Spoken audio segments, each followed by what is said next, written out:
আগের ভিডিওতে আপনারা দেখেছেন কিভাবে আমরা কলকাতা থেকে রওনা দিয়ে পৌঁছেছিলাম অরণ্য সুন্দরী ঝাড়গ্রামে।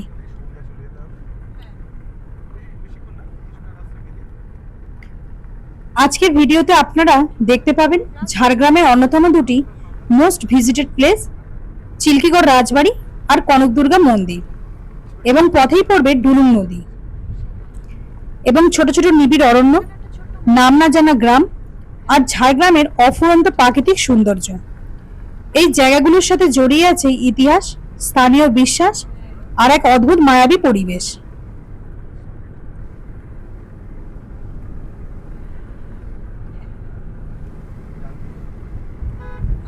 সামনের এই মোড়টা হলো ঝাড়গ্রামের পেপার মিল মোড়। আমরা এই মোড় থেকে ডান দিকে যাব চিল্কিগড়ের দিকে। রাস্তাটির নাম চিল্কিগড় জামবনি রোড।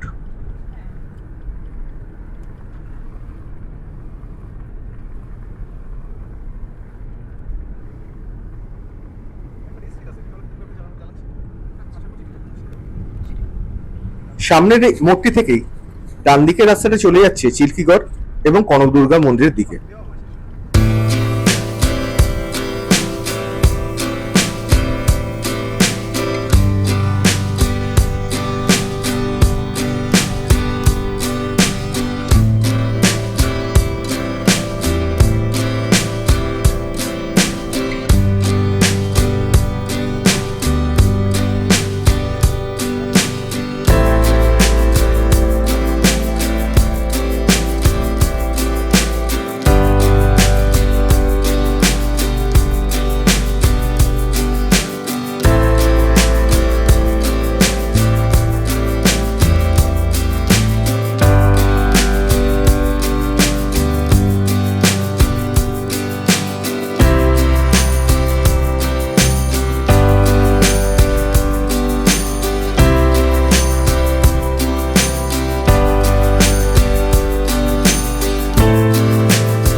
আমাদের মহেশতলার বাড়ি থেকে ঝাড়গ্রামের দূরত্ব প্রায় 180 কিলোমিটার। কলকাতার কাছাকাছি ঝাড়গ্রামের মতো জঙ্গলে ঘেরা জায়গা খুব কমই আছে। আমরা প্রতি বছরই 1 থেকে 2 বার উইকেন্ড ডেস্টিনেশন হিসেবে ঝাড়গ্রামে আসি। কলকাতার কাছে বলেই নয়, ঝাড়গ্রামে আসার বেশ কিছু কারণ আছে। তার মধ্যে একটা হলো আমাদের দুজনেরই জঙ্গল ভালো লাগে। দ্বিতীয়ত, কলকাতা থেকে ঝাড়গ্রামে আসার রাস্তাটা বেশ সুন্দর। ঝাড়গ্রাম মানেই শুধু জঙ্গল ও প্রাকৃতিক পরিবেশই না, এখানে বেশ কিছু ঘোরার জায়গা আছে। যাদের ঐতিহাসিক স্থান ভালো লাগে তাদের জন্য রয়েছে বেশ কিছু জায়গা। যে জায়গাগুলি ঘুরে দেখতে পারেন চিল্কিগড় রাজবাড়ি, ঝাড়গ্রাম রাজবাড়ি, কনকদুর্গা মন্দির, সাবিত্রী মায়ের মন্দির, এছাড়াও রয়েছে ডিয়ার পার্ক, আদিবাসী মিউজিয়াম, ক্রিস গার্ডেন, আমলাচাটি ভেষজ উদ্যান, বেলপাহাড়ি অঞ্চল এবং ডুলুং নদী।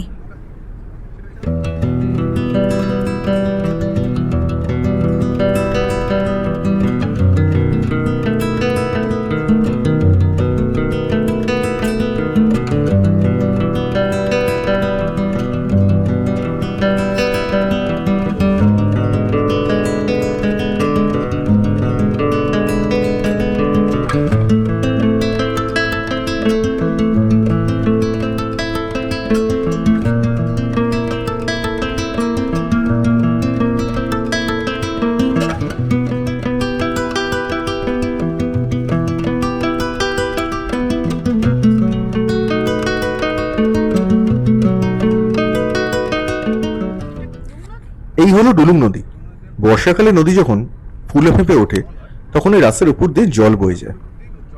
ডুলুং নদীর এই জায়গাটা দেখে আমার মনে পড়ে গেল বিষ্ণুপুর যাওয়ার পথে জয়পুরে গোকুলচাঁদ মন্দিরের সামনের রাস্তাটার কথা।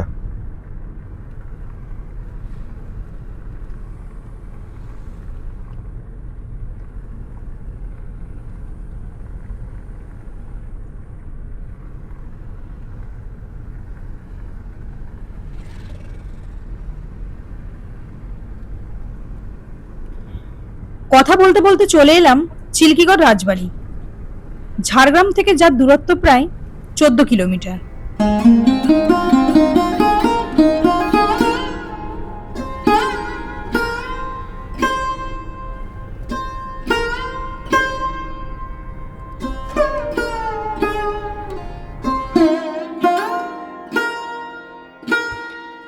চিল্কিগড় রাজবাড়ি শুধু একটি পুরনো রাজপ্রাসাদ নয়, এটি একসময় রাজকীয় জীবনযাপনের স্মৃতি বহন করে। অনুমান করা হয় 17 শতকে এই রাজবাড়ি তৈরি হয়েছিল। এটি ছিল একসময় চিল্কিগড় রাজাদের বাসস্থান। রাজবাড়ির অবস্থা কিছুটা জরাজীর্ণ, তবুও তার রাজকীয় অভিজাত্য এখনো চোখে পড়ে। রাজবাড়ি চত্বরে আছে বেশ কিছু মন্দির। যারা গাড়ি বা বাইক নিয়ে আসবেন, ভেতরে পার্কিং এর ব্যবস্থা আছে। রাজবাড়ি পৌঁছাতে আমাদের বিকেল হয়ে গিয়েছিল এবং কনক দুর্গা মন্দির যাওয়ার তাড়া ছিল, তাই আমরা এবারে রাজবাড়ি চত্বরে বেশিক্ষণ সময় কাটাতে পারিনি।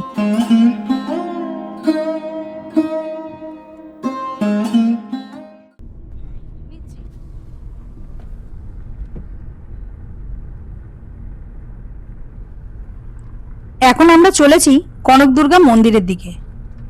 মন্দিরে যাওয়ার সময় ডুলুম নদীর কাছে একটু সময় কাটালাম। নিঃশব্দে বয়ে যাচ্ছে জল, চারিদিকে ঘন সবুজ পরিবেশ, ওপরে খোলা আকাশ।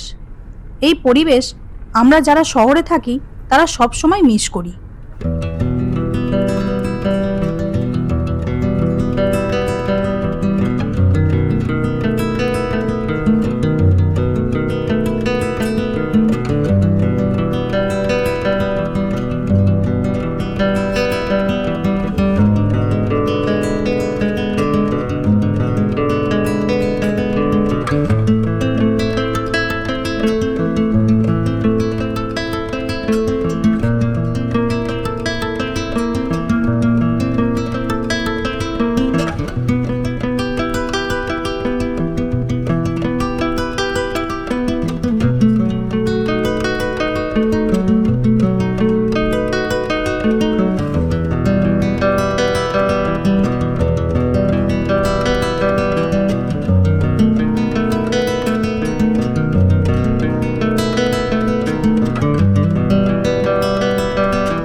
জামমনি রোডের ঠিক বাঁদিকেই কনক দুর্গা মন্দিরে যাওয়ার গেট।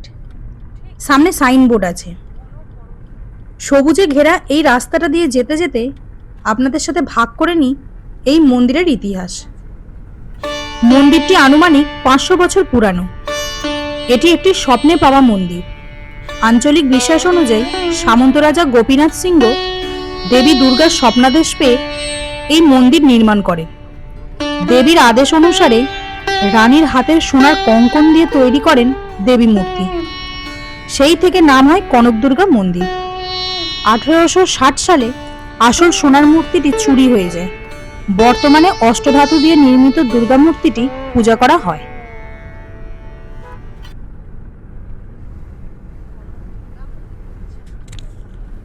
এটা মন্দিরের দ্বিতীয় গেট।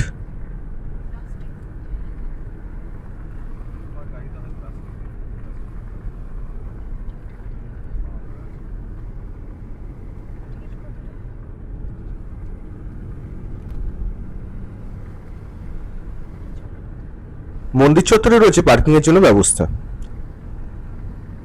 আমাদের গাড়ি পার্কিং এর জন্য 50 টাকা লেগেছিল। আমরা যখন গিয়ে পৌঁছলাম তখন দেখলাম একটি নতুন গাড়ি পুজো করা হচ্ছে, দেখে ভালো লাগলো। আমরাও যখন গাড়ি কিনেছিলাম তখন এইরকম পুজো দিতে গিয়েছিলাম। পার্কিং চত্বরে রয়েছে বেশ কিছু দোকান। এখন আমরা চলেছি কনক দুর্গা মন্দিরের দিকে।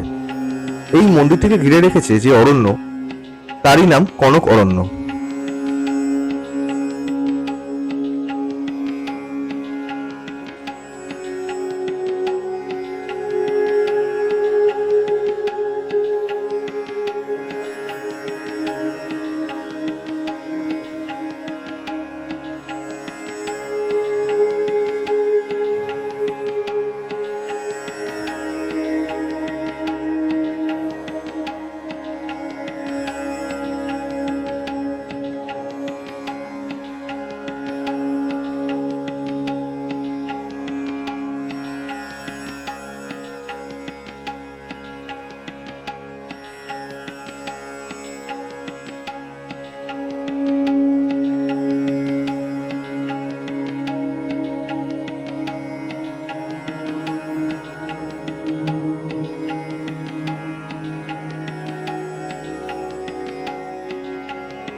পৌঁছে গেলাম মন্দির চত্বরে। মন্দিরের পাশেই বাচ্চাদের একটি খেলার জায়গা আছে। মন্দির চত্বরে আছে বেশ কিছু ডালার দোকান।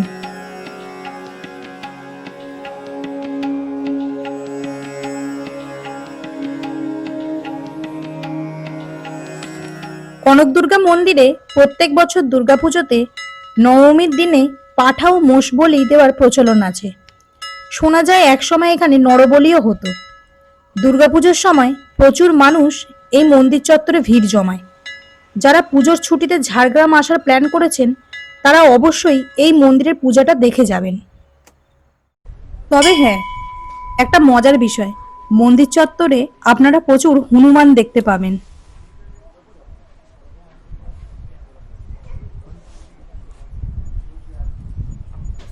আমরা যখন মন্দির চত্বরে পৌঁছালাম তখন একটি বিশেষ মুহূর্তের সাক্ষী হলাম।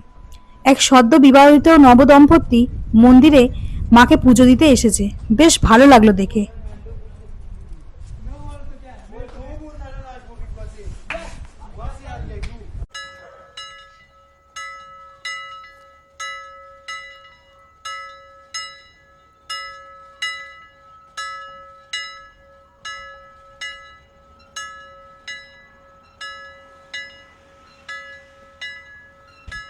মন্দিরের পাশে সিঁড়ি দিয়ে নেমে গেলে পৌঁছে যাওয়া যায় ডুলুং নদীর পাড়ে। এই জায়গাটা আমাদের বরাবরই বেশ ভালোই লাগে।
এবার আমাদের ফেরার পালা।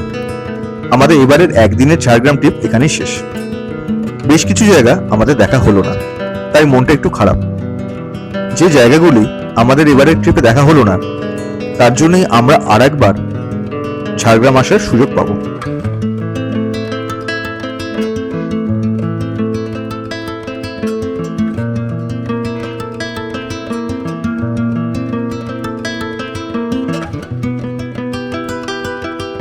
ভিডিওটি কেমন লাগলো অবশ্যই কমেন্ট করে জানাবেন। ভালো থাকবেন।